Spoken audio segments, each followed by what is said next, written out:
It's so good to see everyone. Thank you for coming. We're going to get started. My name is Ashley Smith. I'm a Michigander who turned into a Texan.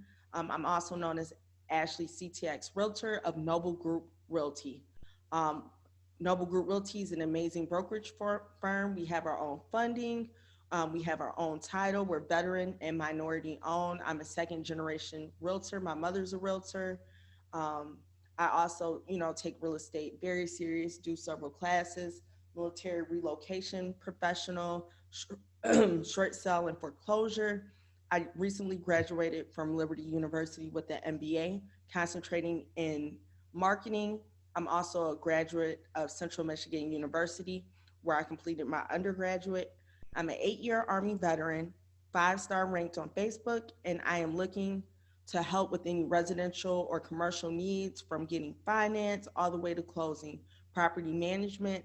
My niche group is first time home buyers, military, and investors. And it's my privilege to also um, introduce a good friend of mine, Eugene Alexander, CEO of Five Hills Investors Group, LLC. He's also the founder of the nonprofit Black Owned and Operated Movement, also known as The Boom. He has an amazing story from a local youth, Army brat, to a great businessman who has closed hundreds of real estate transactions. He'll do everything from climbing through windows to, as you can see today, dressed in a suit, ready to close that title. He's the type of person that you want on your team. It's my pleasure to introduce Mr. Eugene Alexander. Hey, thank you, Ashley. I appreciate the opportunity here Yes. today to speak in regards to passively investing in real estate. A little bit about myself. I'm originally from Copperas Cove, Texas. I was born in Europe, in Germany. A lot of people here locally in Killeen around our age group was born in Germany. Right. And then my father, he got out the military in Copperas Cove. So I went from Germany to Copperas Cove, did K through 12 out there. Okay. I went to Central Texas College, graduated from Central Texas College.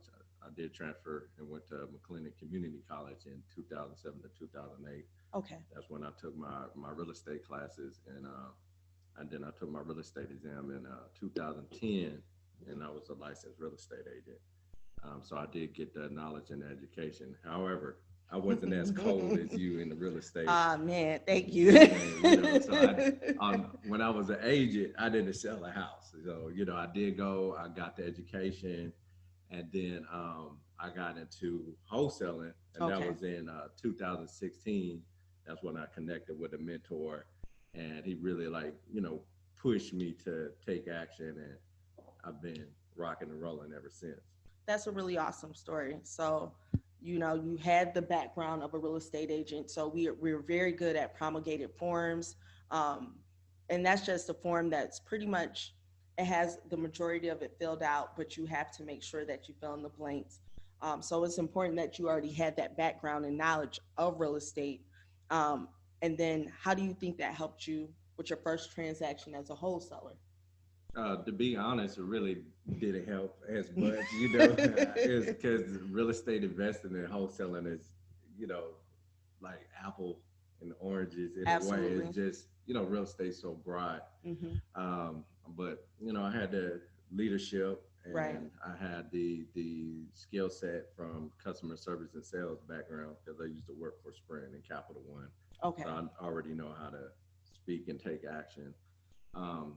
And so it really, being a licensed agent really did make a difference. Well, a lot dang. of people think you got to have all this knowledge. You could be, you could work at Domino's and get in real estate. You really can. As long as you got a mindset of taking action, you'll be good. Or you could be a football player Mm-hmm. and go from college football and go into real estate and be successful. So as long as you have a work ethic and you're passionate Absolutely. about what you do. A little bit about my nonprofit organization, though, the Black Owned and Operated Movement. We're going to be changing the name to United Business Connections, but we're still known as Black Owned and Operated Movement. Our nonprofit organization is based on providing information, relationships, and resources. Okay. And we did our first event in April of 2018, and then we incorporated it in 2019, and that's actually took off itself. Good. Even before the COVID-19, we was getting members, and even now we still actively accepting members. They can go to our website, supporttheboom.com, or they can reach out to me directly at 254-307-2411. So I know the main thing for like us as African Americans and minorities is that we do not have the relationships with the right people. Absolutely not. So sometimes we get on Facebook or we Google, and you don't even know this person, and you wind up getting a scam, and you had a good intentions. Right. But and so we created the nonprofit organization so to help people not to get scammed, so they can come to somebody like yourself or somebody like myself. Like Julian, for example, he's a member of my nonprofit organization. Okay. And we got a lot of people that's within a nonprofit organization at this time. But, hey, you need an accountant, this is who you go to. You need a realtor, this is who you go to. And then as well with the payment protection program, there was a lot of people, even within my nonprofit, that wasn't aware about the eligibility of the funds that they would qualify for with the PPP. So we made some calls, reached out to them, let them know that, hey, this fund, this capital is available for you. So a little bit about the nonprofit organization to keep everything short and sweet of what we're doing to provide the information, the relationships, and the resources that people need to be successful. And that's really important with COVID-19. Right. It's almost as if the economy, everything just hit a halting stop, and no one could have prepared for something like this. Right. So as a wholesaler, well, we're going to talk about you as an investor right now, but as an investor and having an investment company pretty much, right, how have you done during COVID-19?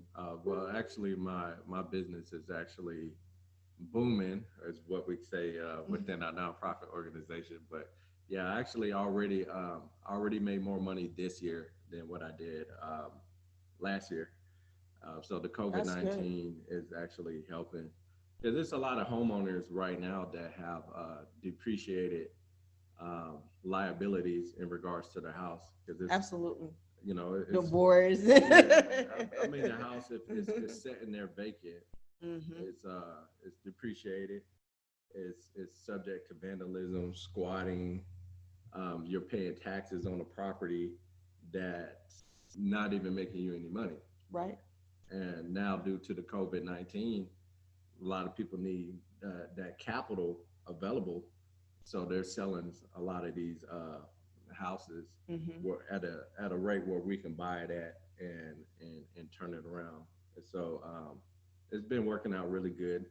In regards to your question with the COVID-19, I decided to look at it as an opportunity to scale. So I knew I was essential because the people I was working with in regards to my clients, they really needed my help.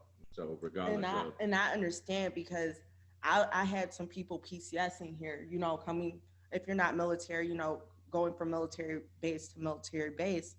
And I was like, oh, I hope I don't get in trouble, but people really needed us during this time, probably more than ever, because you didn't want to be stuck out there in the streets during the corona. So yeah, absolutely. And I saw you on video. If you guys haven't done so, please add him on social media so you could really see what he does. He really is climbing through windows. We're not joking when we say that.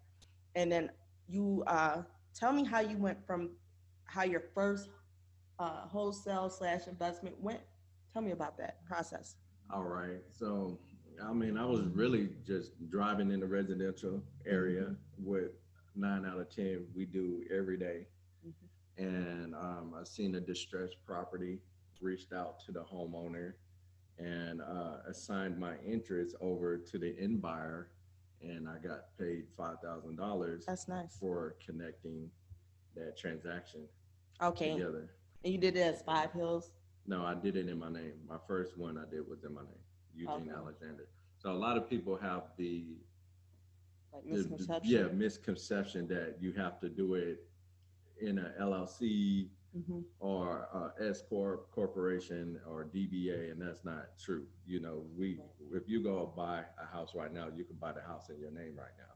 Absolutely. So, did the transaction in Eugene Alexander, like I was buying a property. Absolutely. And then assigned my interest over in Eugene, Alexander. And then I went ahead and incorporated into a private real estate investing company in February of 2017. Okay, and what made you go ahead and say, look, I need to make this an LLC? Well, number one is the legal protection. Okay. Because, you can get sued, and you don't want your personal assets to be compromised in No, you regards don't. to the well, basically, not to digress. You don't want to. You're going to get sued. It's not if, it's when, and you don't want your personal assets to be compromised. To answer your question, Right. and B, when you have your business and it starts generating revenue, now you have access to more capital. Right. So that's another reason. So legal protection and capital, because you can get lines of credit as long as you're doing everything right. Disclaimer. But, you follow your taxes, you got your profit and loss statements, your credit score is good. And then you could go to the bank and, if you own your home and you have equity in your home, you could put that up for collateral as well. So good credit, revenue, and collateral, the bank could give you lines of credit as well. And what's the importance in the line of credit? Well, so you don't use your own money. Okay. So the name of the game is other people's money. I like it. I like it a lot. Because I know if you have lines of credit, do they personally run your credit or do they run the business credit? Yeah, they'll run your business credit. But okay. when you first start out, though, they are going to be looking at your personal credit. So I recommend anybody that's watching this is to build your personal credit up. And then once they see that, okay, this person has good personal credit, they have revenue, they have collateral, then now you don't have to keep hitting your personal credit. You can leverage your business credit. Absolutely. So, guys, all of you out there who are listening, if you have questions regarding should I get my own business license, or how do I fix my credit, contact either one of us. We actually have a really good resources. I also support your business. I'm also a part of other chambers, the Innovation of Black Chamber, and we have a wonderful group of resources between the both of us, because real estate really is about your relationships, and as well your I would say how people view you, right? Making sure you have a good reputation. So being reputable. Once you lose those two things, it's very difficult to make transactions. People won't trust you. So that's why it's important that you do research on who you utilize. That's why we both put our information up there. Look us up. Make sure we're licensed. Make sure for realtors, make sure they're reputable. You don't want to get in a bad position because you didn't do your due diligence. And if anybody wants to look me up, they can go on Google and type in 5 Hills Investors LLC, and currently have 61 reviews, 5-star rating. Absolutely. So, we do everything with the highest level of integrity, and we have fiduciary in regards to our investors and as well our clients, the sellers. Absolutely. Fiduciary responsibility. Make sure we take care of our clients and look out for their best interest. And so we're talking about COVID-19 and how you're excelling actually in such a terrible climate for most people. So how is it possible that you are able to raise capital in these times? Through the relationships. Through the relationships. Yeah. So we call it relationship capital. Right. So the power is within your network. So when I created my nonprofit organization, we really did it to bridge the gap. It was a lot of division here locally. Okay. And I seen it was a necessity, a need that we needed in regards to information, relationships, and resources. Okay. But to answer your question, it came through the relationship. That's how I'm able to raise the capital. But it's all in the numbers. It's all in the deal. So like, for example, if I get a property and the after repair value is $100,000, right? That's when it's fixed up and what it can sell for. Right. And we know that information on what's being bought and sold within that area. Now it might need $20,000 in repairs, and a seller that's going through a job loss, job transfer, divorce, medical illness, death, or they're just tired of, they already made their money from the property, they don't want it no more. All right, and they sell it at 30,000. Now I can go to somebody like yourself and say, hey, Ashley, I have a property that's below market value, and this is the potential return on investment, your ROI. Right. And I'm going to come to you and tell you that, I'm going to pay you in interest in regards to what it can make. So the average rate is 10 to 12%, then like 2 points. And that's how you can actually structure the deal. Now they do have companies, they're called hard money lenders, and you can actually go to them and they'll fund your transaction. But what a lot of people don't know, especially like as us as African Americans and other minorities, is that you can leverage your individual retirement account, your Roth IRA, and you can put it into a self-directed IRA, and you could loan it to somebody like me, and you could be a passive investor, and you could get a return on your investment, and then you could put that money back into your IRA, and you get those tax benefits. Okay, and so one thing I wanted to focus on is you said 10 to 15%.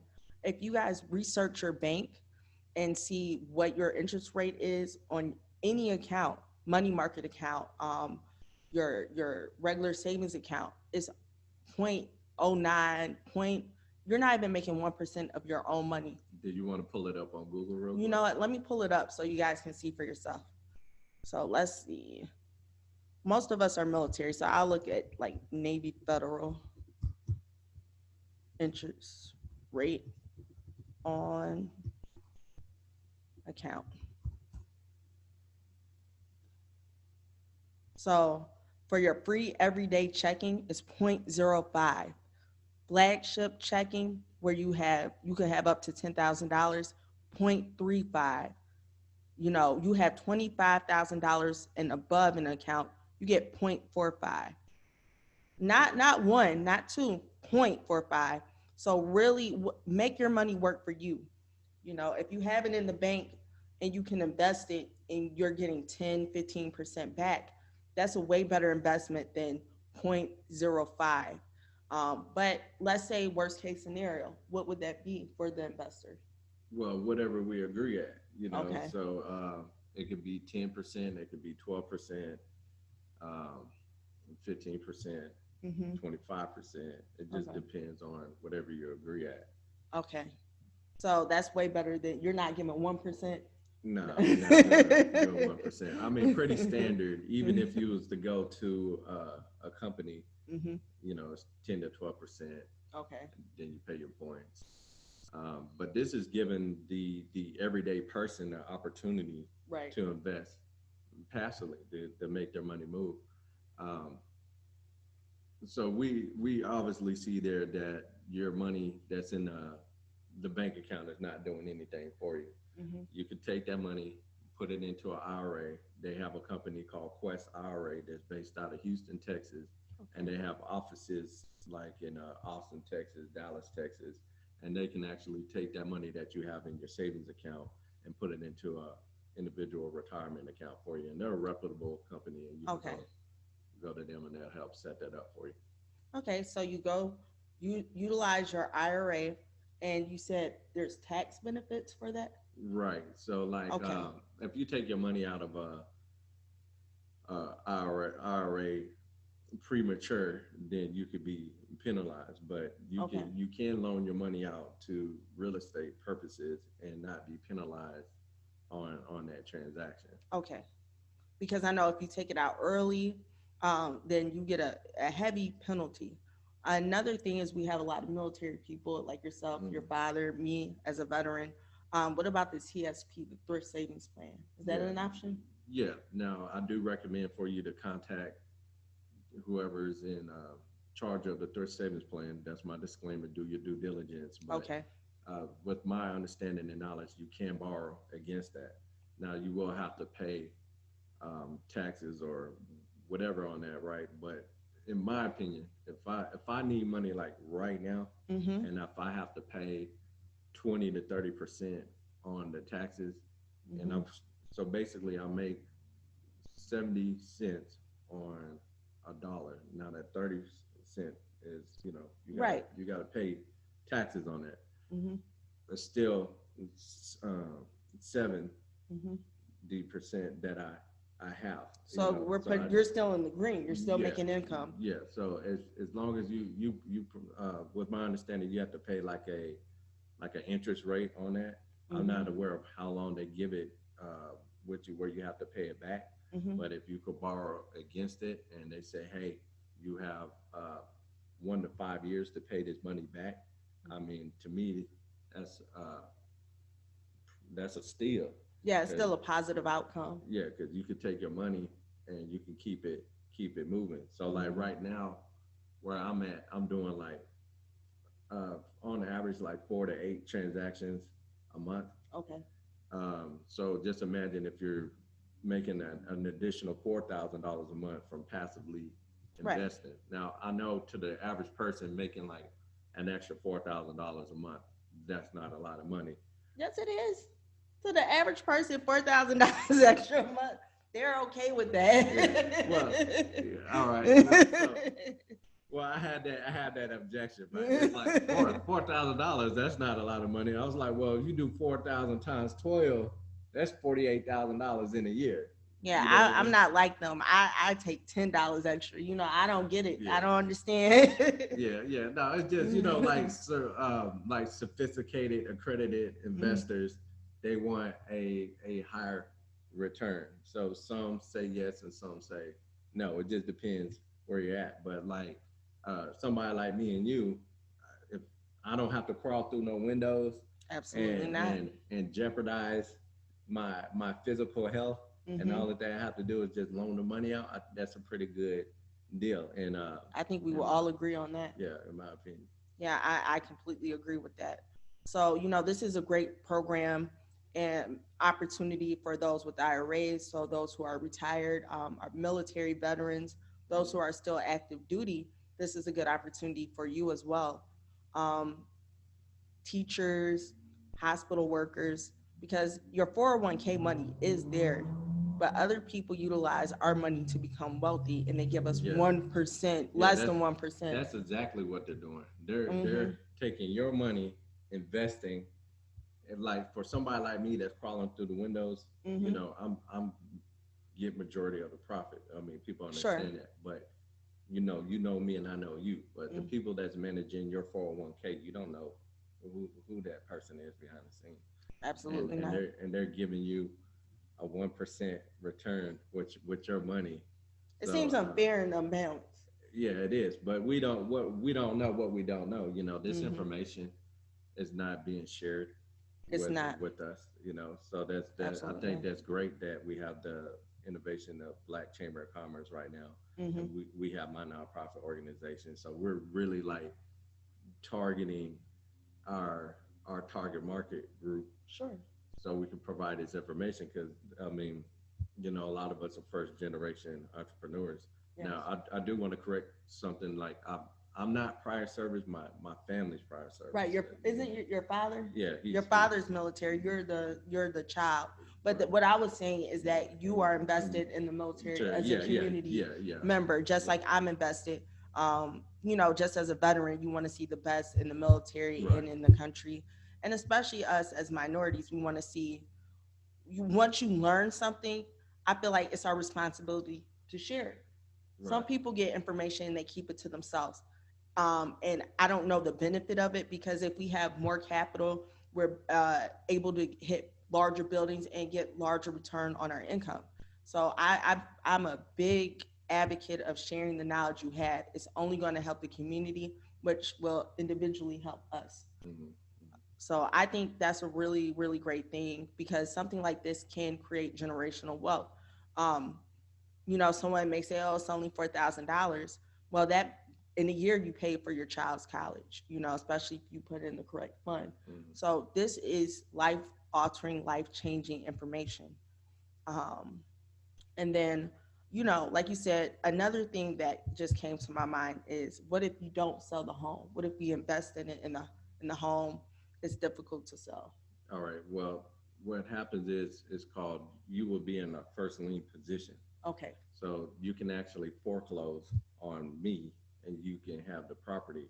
So now you have a property that's below market value, and you get to have the property. Now, if it doesn't sell, and let's say like I come to you and say, hey, it doesn't sell, Right. I could rent it out, or I could own or finance the property, Right. or I can go to the bank and go get a conventional loan, and they'll finance me out the transaction. So, Okay. So you're not stuck in a bed. You have options. Yeah. Worst case scenario still gives you great options, or you could do the traditional way and list it. Right, right. Well, that's what I'm doing. So what my investment model is, I'm buying these properties myself. I still wholesale a little bit, but I'm really getting out that business model. Okay. Because you're basically giving away your equity in the transaction. Right. That's true. And so now I'm buying them, and so I realized that, hey, I got a new problem on my hands, is that I need capital to buy these properties. So these properties are like, when you're doing like 4 to 8 a month, Right. that you're gonna need like lines of credit. You're gonna need liquid money in the bank. You're gonna need a lot of that. So at this point, I don't have all of that money liquid to be buying 4 to 8 properties a month. So that's where the relationship capital comes into play. Absolutely. Where I start calling people in my network like, hey, Ashley, do you have money in an IRA? Because I need to buy these properties myself and close on them. But to answer your question, you can foreclose on me. So basically, you will be like the bank, Wells Fargo. Okay. And if you don't pay your mortgage, what happens with Wells Fargo? You're foreclosing, and they're taking your home. Right. And if you read on your deed of trust, they're in a first lien position, so they can foreclose on you if you do not get your money back. Oh, okay. So that makes a lot of sense. And let's go a little bit more detailed on how we can become the bank. And you can also use cash, of course. Right. Now, you can use cash. Disclaimer, once again, there's going to be, you're going to have to pay taxes on that additional income. So if you do not want to use your individual retirement account for the tax benefits, because we know that's like you can't touch that till you're like 60, 65 or whatnot. But if you're like, hey, I want to invest, and I don't want to wait till I'm 60. I need my money like now. Right now. Right. Especially with the COVID-19. You can do that with cash. Okay. And the money actually goes to the title company. It doesn't actually go to me. It goes to, for example, Texas Lone Star Title. Okay. And then we're going to do an agreement amongst each other. And if whoever wants to know what that is, we can talk and have a conversation. We'll do a promissory note and the deed of trust. And we're real tied up. And like I said, the money goes towards the title company. Okay. But what was the question again? I lost my train of thought. So the question was just, if we're the bank, in the worst case scenario, can't sell the home, what are our options? Yeah. And so you foreclosing. Foreclosing. And so then I said, well, what if we use cash? And you said, well, yeah, if you use cash, there we go. If you use cash, you're going to have to pay taxes on that additional income. Okay. So that's the worst case scenario. You're going to pay taxes. Yeah, you're going to pay taxes. It's always taxes anyway. Yeah. So if you don't mind paying Uncle Sam, which I don't mind paying Uncle Sam, then that's the play. Okay. And then I wanted to give a little bit more information about where we are. We're in Central Texas, specifically closer to Fort Hood, Texas. There's a population on Fort Hood, the Army base, over 26,000 people. 98% have citizenship. And then in 2020, Killeen, Texas, which is the 19th largest city in Texas, has a population of over 153,000, closer to 154, and is growing at an annual rate of 1.61%. And overall, the population has increased in the last 10 years over 20.37%. As a military town, I think there's a huge benefit because you have a lot of retirees, you have a lot of disabled veterans, you have people who worked in civil service who like it here because the cost of living is relatively inexpensive compared to Detroit, where I'm from, Pontiac, Flint. These places are really expensive. Plus, the weather is very cold, very beautiful weather here. Also, you've done transactions in Waco as well. Right. And Waco has a population of 144,000, and it has a university up there, and it's the 23rd largest city in Texas. So we're in a really good place. We also have Austin, which is a little bit up the road. Have you done any transactions there yet? No. Okay. Yeah, it's a city, but it's a lot of that's a nice little drive to get there. Yeah, it is a nice little drive. I like my country living. You know, primarily I'm doing it in Copper's Cove, Killeen, Gatesville, Texas, Waco. You know, the surrounding areas, Temple. But you know, it's all in the numbers. It really doesn't matter where the property is located at. It could be in Austin, Texas, as long as it's a revenue play.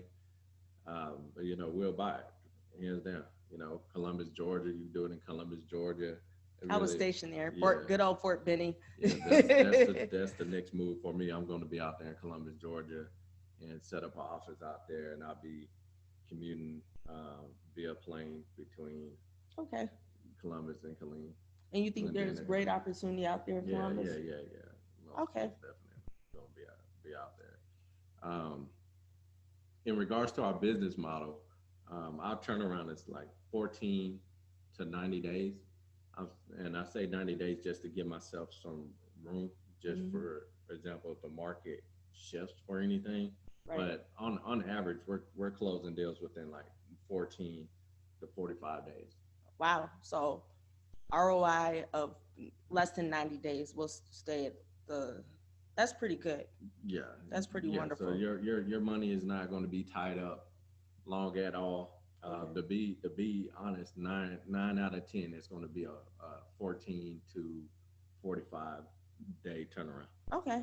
And then just to give you guys a comparative to that, in real estate, we close around 30 to 60 days. If your cash is quicker, but if we're going through funding, we have to sometimes just wait on that loan officer. So I mean, that's pretty impressive. That's very impressive. And we're buying properties in the hood.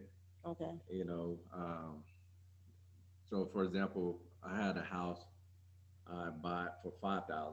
You know, and that was a little money, and I turned around and I sold it 30 days later for $25,000. Wow. You know, after and the only thing I did was clean it up. That's all I did. So I actually don't even renovate properties, to be honest with you. Okay. I might spend some money like cleaning, maybe fix some doors, maybe a little paint, but clean it, list it. That's our model for shine it up just a little bit. Because you know, the thing is that when an investor that's in out of Austin, Texas, and they're used to looking at $350,000 houses on average, and they see a house for $25,000, to them that's like a steal, right? You know? So we network heavily outside of this area, like Austin, Dallas, Houston, San Antonio. I mean, we even got investors in Florida, Georgia, Philadelphia, New York. I mean, a lot of people looking at Killeen like as a gold mine. And I believe, like I said, the reason is location, and demographics. You know, this is a very diverse community. This is military. I mean, the largest Army base. So you have a lot of traffic. You have a lot of government funds, BH, basic allowance for housing.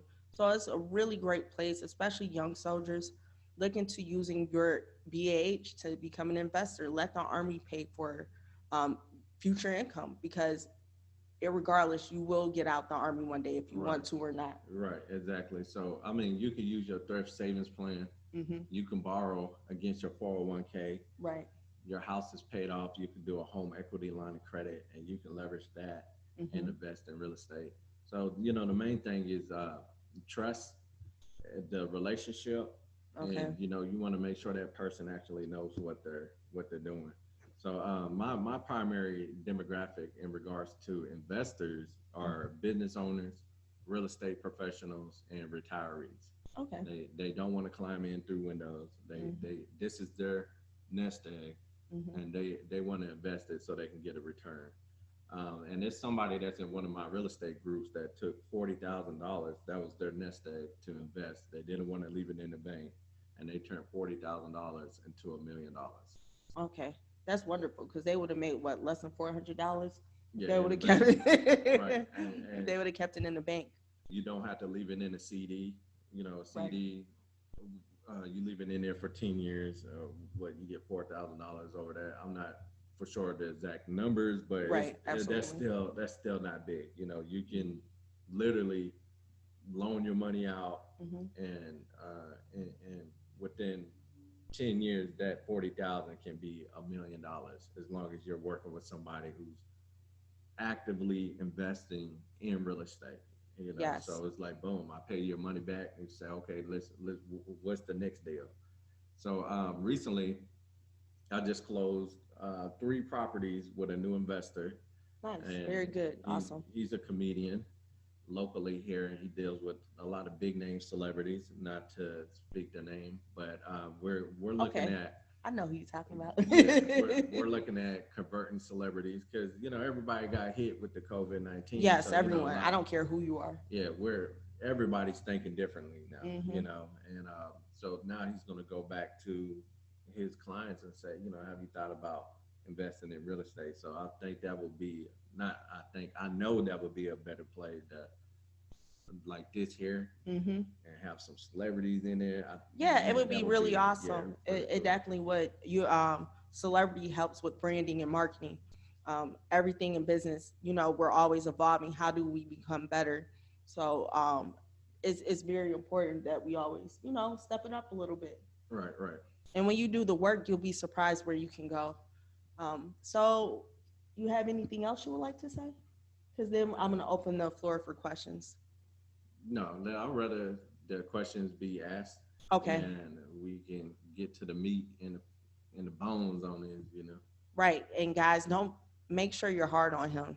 Don't give him easy questions. He's going to be disappointed. So let's see what we have on our Eventbrite page. Our people there. Do you guys have any questions, Dwayne, or who's Birdman? You know Birdman or more? No.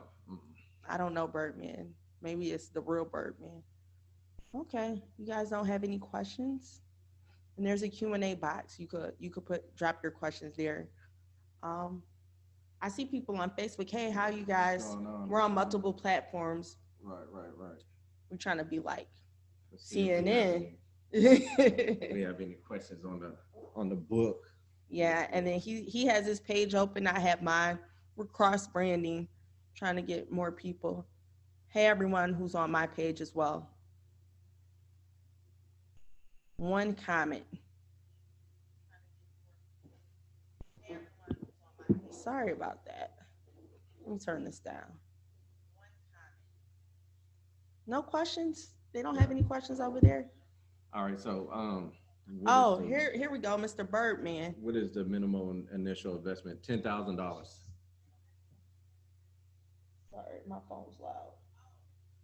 So yes, and then I also enter live as well.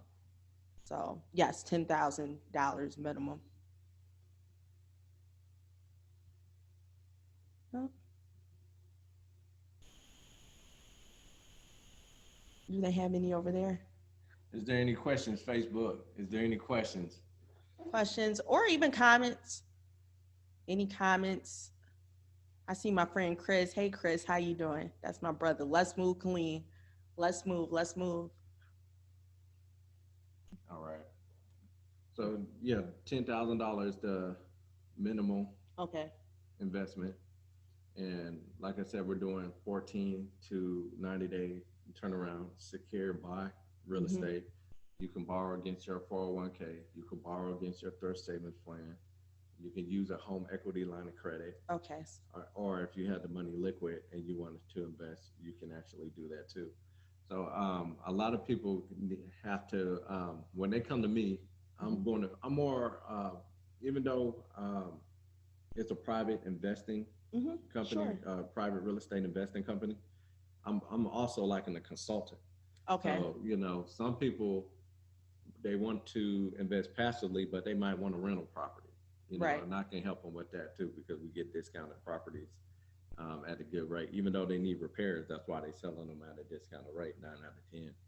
But if you don't want to deal with tenants Mm-hmm. destroying your property, because not everybody want to be landlords, or they Right. It's a don't have it. difficult thing. Property management is not easy. I've done it for a long time. Right. So if you don't want to do that, if you don't want to do the fixing and flipping, if you don't want to crawl through windows like me to find these properties and be actively making calls and knocking on doors, passive investing is another opportunity that people have, and they can leverage the capital to invest in real estate. Outstanding. So I'm looking. I don't see any more questions. Again, please give your contact information, Eugene. That's fivehillsinvestors.com, Five Hills Investors LLC on Google, FIVE. Phone number is, contact me by email. It's Eugene, EUGENE, at fivehillsinvestors.com. And they can actually check me out there. Okay, and then again, I'm Ashley Smith at Ashley CTX Realtor, www.noblegrouprealty.com. And if you need me, 254-290-7303. We're both real estate professionals. We have our different lanes, but we always cross paths. I think there's one more question. Someone snuck a question in here. Oh, okay. I'm not going to close out till we answer all questions. We really want you guys to get this information. We really want everyone to be successful. I'm interested in buying a building to rent out to tenants. Do you have any recommendations on what I should do first, or what I should look out for? So Eugene, you answer the question, then I'll answer the question from a traditional real estate agent perspective. All right. Is this a commercial building to rent out to tenants? Is that what you're referencing to, or you're looking to? I just want to make sure that's what he means when he says building. Is that commercial? More, I'm gonna actually allow you to talk. So I'm gonna open your mic up.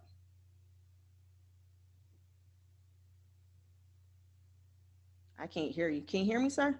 Yes, I can hear you. Can you hear me? All right, go ahead and ask the question. Yeah, I'm new to real estate, so it's just I do have a house currently, but Mhm. obviously I want to start making additional income. So I'm interested in possibly buying a building. It could be commercial. I'm not too sure. So I just wanted to get your experience and your I guess the approach that you would take if you were just starting out and how you would go about doing that. Okay, you All want to right. Yeah. answer his way, and then I'll answer my way. Um, yeah, I think me and Ashley answer is going to be the same.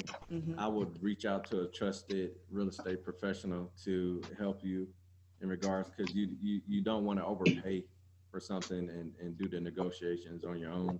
Right. Um, so that would be my response. If it's a single family residential, then I will reach out to somebody like myself because we find discounted properties all the time, and you can fix it up and put a tenant in there, and you got a property that's below market value. On average, is 20 to 30% below market value in regards to what I'm doing in real estate. But on the commercial aspect, I don't do commercial transactions at all. Hmm. Um, but if when it does come across my desk, it's still going to be the same type of model: get it below market value, fix it up, and either put a tenant in there or sell it. Okay. And then more, did you say you are specifically looking for commercial? No, I'm just open-minded to the idea of doing commercial, but I'm not specifically stuck to one thing right now. Okay, so I would suggest for anyone who is new, unless you find a really awesome commercial deal, because commercial real estate, I do commercial real estate, but I'm more in the residential lane, and I'm trying to transfer over because my dream is to only do commercial. But commercial is a whole different animal. You need more capital typically. So I would always say start with residential. And most people Mm, who have commercial in their portfolio, I would say almost 99 already have some type of residential. mm, And they're so confident in their portfolio. They're like, okay, let me go to commercial. I have enough capital. I have enough resources, like you were saying. I have enough network where I'm pretty positive that I could keep my commercial leased out. Um, are you a veteran by chance? no, no, I'm a teacher, but I'm no, not a veteran. Okay, so you're a teacher, so you would use FHA or conventional, and then there's Yeah. actually programs specifically for teachers as well through different Okay. funding companies. So I always suggest multifamilies for those um, people because it mitigates your risk to be a little bit lower. And then plus, if you have two, or let's say you have a duplex, and you have three of the properties rented out, but you can't get that fourth, you're still able to float and you're still making income. And sometimes, if you price it absolutely correct, you could Hmm. have two of the units occupied and still make a little bit of a profit in comparison to a single family home where if no one's in there, now you're stuck with not only your mortgage because you said you own a home, but another Hmm. one. So that's Hmm. something I would absolutely be able to help you with. And I've done a couple of those transactions myself. Okay. Thank you very much. No problem. Thank you for that question. And I like the multi-family Mm-hmm. play, especially like 4 units, because Right. you can like move in there yourself. Right. So now you don't have to pay what maybe like $1,000 in rent or the mortgage, and you Mm-hmm. get to save that. Right.